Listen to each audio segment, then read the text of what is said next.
Hey everyone, it's Merja here. It's great to be here with you today. I'm obviously here with you outdoors today, so if there's a little bit of wind, please, I apologize, please accept my apologies, but I have been challenged to show more of my life to you, so this is my environment where I live. I'll just show you real quick. So this kind of environment, you might see some horses somewhere. This is the kind of environment in which I live. So yeah, it's really cool to be here, and so welcome to my home. Okay, so I'm super excited to jump into today's questions, of course, because we actually have a couple of really well, actually all of the questions that have come in are excellent, and they're very I think they're going to be very helpful for an awful lot of us. So let's get going. The first question is from Rose. I was thinking about what you said regarding transforming pain into power. Could you expand a little? Give me a couple of examples on inverted commas manipulating people looked like when you were a child. I think it would help me and help me find the gift in my own coping mechanism. Okay, so we're talking about coping mechanism, and the coping mechanisms are often deemed to be bad things. So we keep going to if we go to therapist or we go to wherever, and they're wanting us to get rid of our coping mechanisms. And I mean, some coping mechanisms, of course, are destructive, like substance abuse, domestic abuse, avoidance, dissociation, all those kinds of things. Of course, they're not helping you in the moment because they're in avoidance, but instead of trying to get rid of the avoidance problems, we need to actually look at what's causing the behavior. So when we are looking at coping mechanisms, number one, we need to appreciate that the coping mechanism has kept us relatively safe for quite a long period of time. Okay, so even though, we look at our coping mechanisms and we might not be happy about them, they have still given us more comfort than perhaps we've ever experienced in our lives. And of course, all of us, in order to really be whole people, we need to have a certain amount of comfort. So all we need to do with the coping mechanisms or what we need to do with that is we need to take the coping mechanism and replace it with the more supportive coping mechanism. So when I'm saying supportive, I'm not saying other people get to decide what supportive looks like for you, okay? I'm saying, if I'm used to drinking wine every night and I'm wanting to really, cut down on the wine, talking to myself in a way that is derogatory about my coping mechanism is not going to help me get past it. It's not going to help me stop doing it. Instead, what I need to do is I need to look at, okay, so wine gives me a sense of relaxation.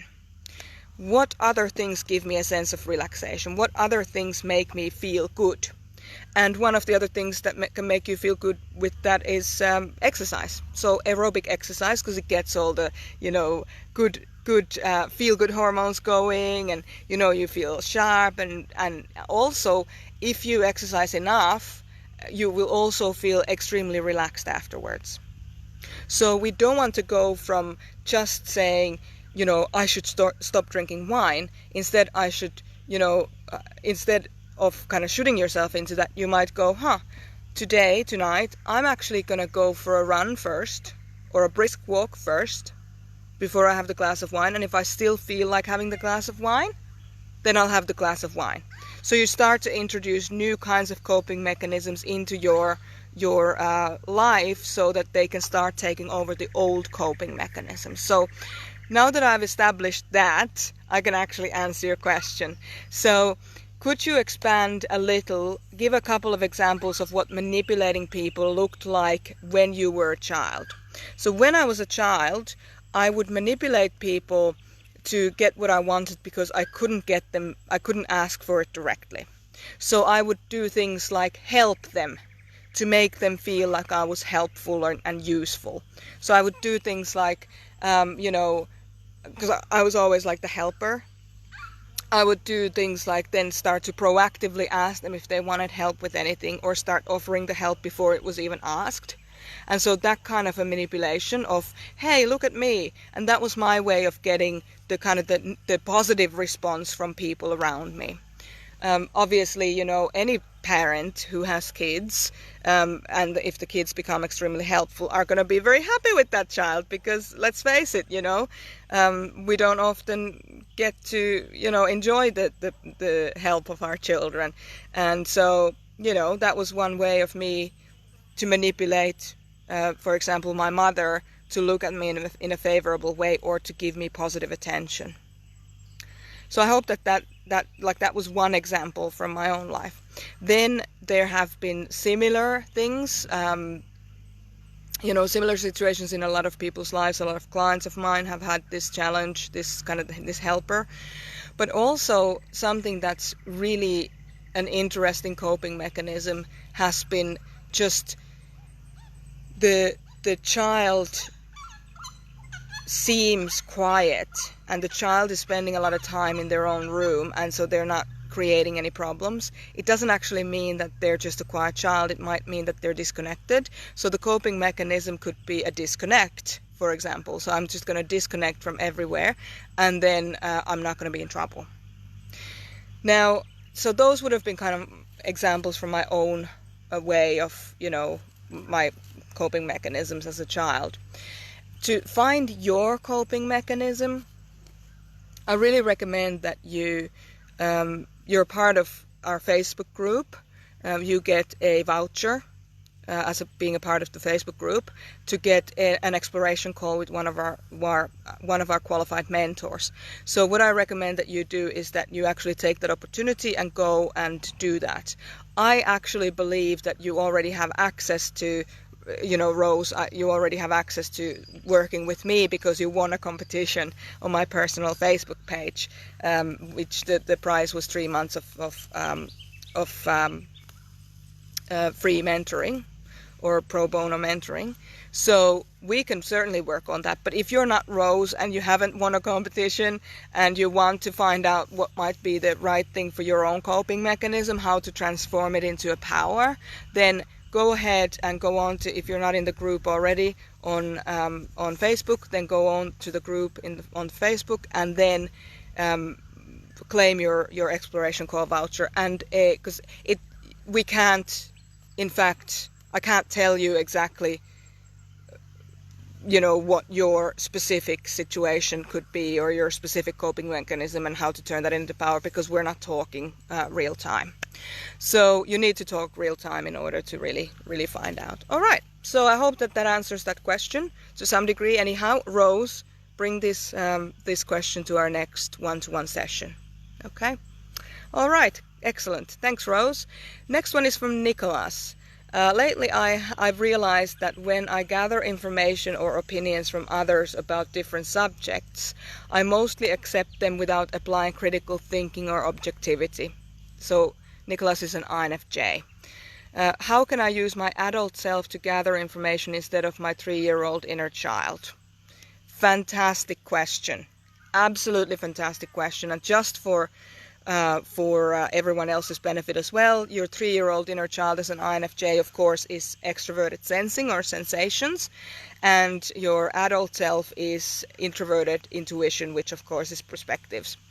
And the difference between, so the two of them are information collecting parts of you, and the difference between those two things are that one is extroverted, which is the 3-year-old, and one is introverted, which is the adult self. Now, when we're kind of communicating with other people, when we're with other people, we will have been engaged with our extroverted parts of us, because we need to communicate with the outside world, right? And so gathering information, or let's just say that your hearing somebody say what their opinion is, and you don't apply critical thinking to it because you're gathering information from the outside world, then it's very easy for you to kind of just accept, for your inner 3-year-old to just accept, hey, this is just, this is a fact, when in fact it's not a fact. And the way that you teach yourself as an INFJ to have a little bit of critical thinking and really go into your intuitive process, introverted intuitive process, to see how that piece of information that you just received is actually relevant to you and how you can apply it for yourself. You need to learn to pause. So you learn information, and instead of now looking for things that will validate that information that you just learned, you say, thank you very much for that information, leave it with me. So you don't automatically just say, oh yeah, that's true, or that's just how it is. You say, thank you very much for the information, and leave it with me. And you can even say that to a person directly, but what I like to do is actually do that inside of my own head, to say, because it's usually me who's kind of saying, oh, this information must be correct because it's coming from the outside world. That doesn't actually mean anything. So even if I can say it internally to myself, thank you very much for that, leave it with me. Or you can say it even out loud to the person, thanks very much for your information, leave it with me for a couple of days, I'll get back to you. So I hope that helps with that and answers that question, Nicholas. The main thing is that you've already recognized that you have this challenge, and that's already so much of the problem is solved by you just realizing it, right? So well done on that. The next step is to just halt and remember to say those things to yourself, which is thank you very much for the information, leave it with me. And then even just write it down. Something I do a lot in meetings is I go to meetings, like I do a lot of business meetings, so a lot of the times people are pitching me something, or they're wanting something out of me, or they're wanting whatever they're wanting something. And I go to all meetings never actually agreeing to anything. I just go to a meeting and just listen to the person, take notes, and just say thank you very much, I'll get back to you in a couple of days. So that has been a very good way of just slowing the whole thing down. So I hope that helps, Nicholas. Let me know if you have further questions, or even just let me know if it did help, because it's good to hear if these things are actually helpful. The next one is from Joe. I would love some insight into what to incorporate into our inner parenting when confronted with awful news, like the devastation of the recent hurricane. I'm struggling to stay positive in a world of so much suffering. I'm working on trying to protect my own energy better, but if you have any other tips on coming to terms with the suffering in the world, when we feel it so much, I would really appreciate them. Yes, I will, and gladly, because this is something that a lot of INF types in particular struggle with. We tend to be so affected by our circumstances, or our surroundings. One of the reasons why I live somewhere like here, because I want to be around great people, and I want to be around space and nature and everything, so that I don't only focus on what's wrong and who's stressed out. And if you live in cities, people tend to be a lot more stressed out. In the country, it just tends to be a lot more laid back. So to go back to answer your question, I would like to offer you a challenge, Joe, and anybody else who suffers with this or struggles with this particular issue. And that challenge is, as many things as you notice that are wrong around you, make sure to notice the things that are right. Because I believe, if you're anything like me, and I believe that, from your question, it makes me believe that you are, is that I did not proactively notice things that were right and that were good. I didn't do it. So then I started to drown into only the things that are wrong. Now, that's not going to take away the suffering of the hurricane. Or, in the US at the moment, it's still September 11th. So going back to that tragedy, and the loss of life, you know. So in those big situations, it's very important that we notice, yes, this is what's going on and it's horrible, but also notice how people then come together and rally around and have a lot more connection and togetherness as a result of those challenges. Because the thing about it is that if you observe, if you're able to kind of step back and just observe life, what will happen is that you will notice that there's nothing so bad that there isn't something good in it. And there's nothing so good that there isn't something bad in it. Everything is balanced if you observe enough things. But if you think that things are not balanced in some way, and I'm not in any way downplaying the effects of these tragedies at all, but what I will say is that if you don't notice how things are in fact in balance, generally, what happens is that you start to get overly focused on what's wrong. And I'm wondering if you're anything like me, that, you know, it's easier to notice the things that are wrong. And then once you're in that space, you've told your subconscious that things are wrong, you know, this is horrible. Then the next thing that happens is that you're training your subconscious to only notice the wrong things, the things that are bad. So you need to make sure that you yourself are feeding yourself both good information and noticing the things that are wrong. So I hope that that answers a big bulk of that question. Now, how to incorporate inner parenting into this? Simply, every time that you notice something bad, make sure to say something good as well.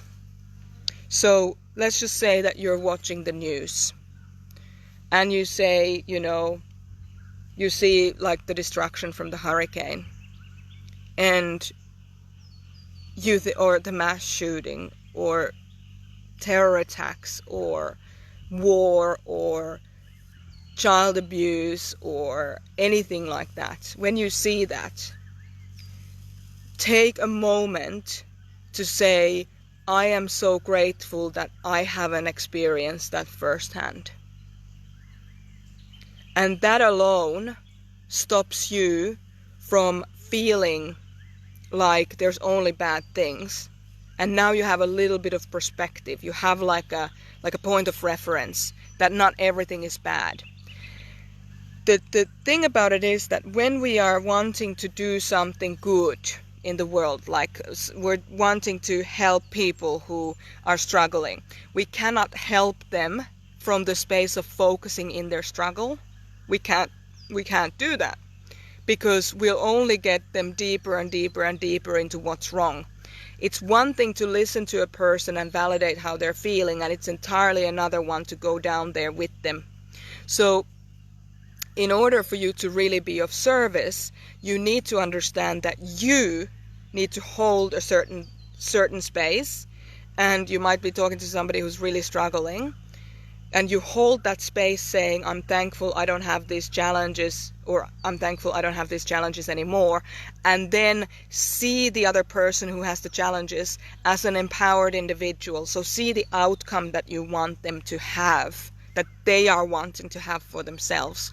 See that outcome and try and remind them about how far they've come and how well they're coping, and just acknowledging that, yes, it's a hard time, but look at how well you're doing.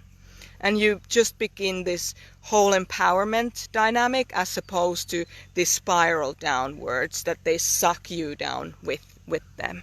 So I hope that answers a whole repertoire of questions for you, Joe. So I would like to leave it at that, if that's okay. We have one more question here. I find myself overthinking and very anxious when someone asks me to make a quick decision at work. Is there something I can do to make it easier and less daunting for me? Yes, there's a lot you can do for that. And the biggest thing that you can do for yourself in that situation is to learn to support yourself, so that you will be able to really be there, be present, and not be frazzled by being asked for something. And the way that you do that is you pause. So somebody asks you for a quick decision and you pause and you say, well, on one hand we could do this, on another hand we could do this, on another hand we could do this. And if it's somebody that's your boss, like it's a a person above you that you have to report to, then you can say to them, which one of those options do you think might work? Or if they want you to make a specific decision, again, just stop. 10 seconds or even a minute is not going to make a difference. It very rarely will make a difference. I'm not going to say it's not going to make a difference, because sometimes it can be a question of life and death. But it's rarely really a question of life and death, and you need to understand that, and you need to say that, I can take a minute to really step back and look at this and see what is the most authentic, the most harmonious, the most accurate, and the most effective decision to be made at this time. So the way that you get to that space where you're able to look at all those, the authenticity, the harmony, the accuracy and the effectiveness, you need to begin to look at different parts of you, different decision-making parts of you. And a tool that we use is called the 4 People Within. You may have seen it somewhere. We've sold thousands of courses all around the world. And the 4 People Within concept shows you how to make good decisions. So just pausing to take the time to make the decisions is probably not going to give you enough tools to make the good decisions. You need to actually practice doing those things, practice making all of those different kinds of decisions. And I just want to say and encourage you by saying this. You will fail forward, and that is perfect. Because in order for us to actually learn any new skill, we need to learn to fail forward. We need to fail to learn something, to try again, to fail again, to learn something else. So you fail forward. You're not a failure. It's just that what you tried didn't work. And that's okay, because now you know more than you knew before. So how you can make it easier, just make sure that you stop and just pause and think, is this authentic to me? Is it harmonious with everybody else who's going to be affected by this? Is it accurate? Is the information accurate and not corrupted? So is it, is this actually what I'm saying? Is it true? And finally, is this way of dealing with this challenge effective way of dealing with the challenge? So once you have those 4 kind of criteria in making any decisions, then you can make good decisions fast.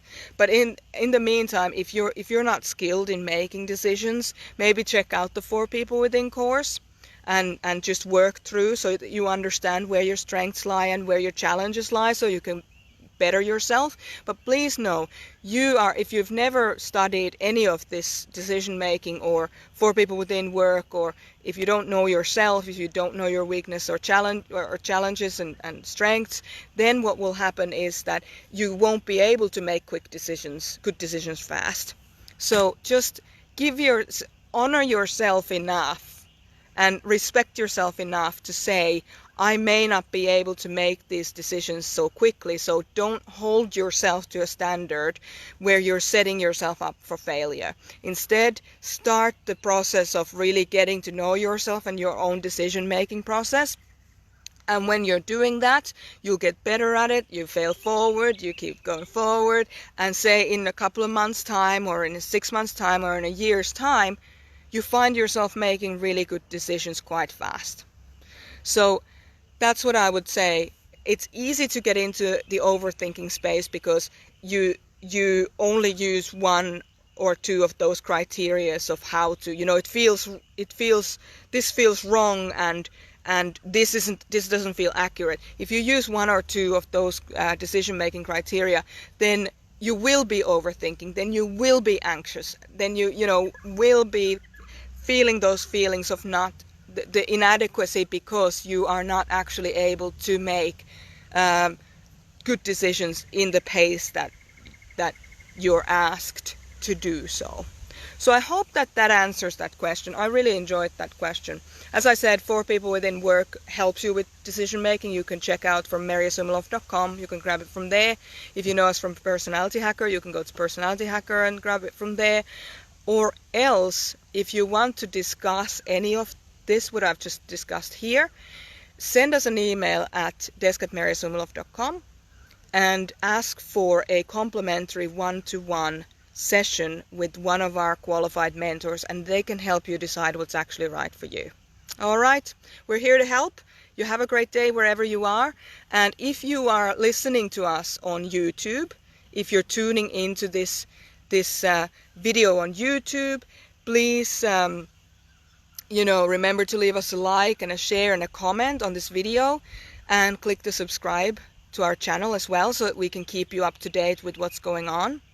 And if you're on the Facebook group, make sure to change your settings on Facebook so that you get notifications of all of our posts in the group first, so that you'll be able to keep going with your amazing work as you develop yourself.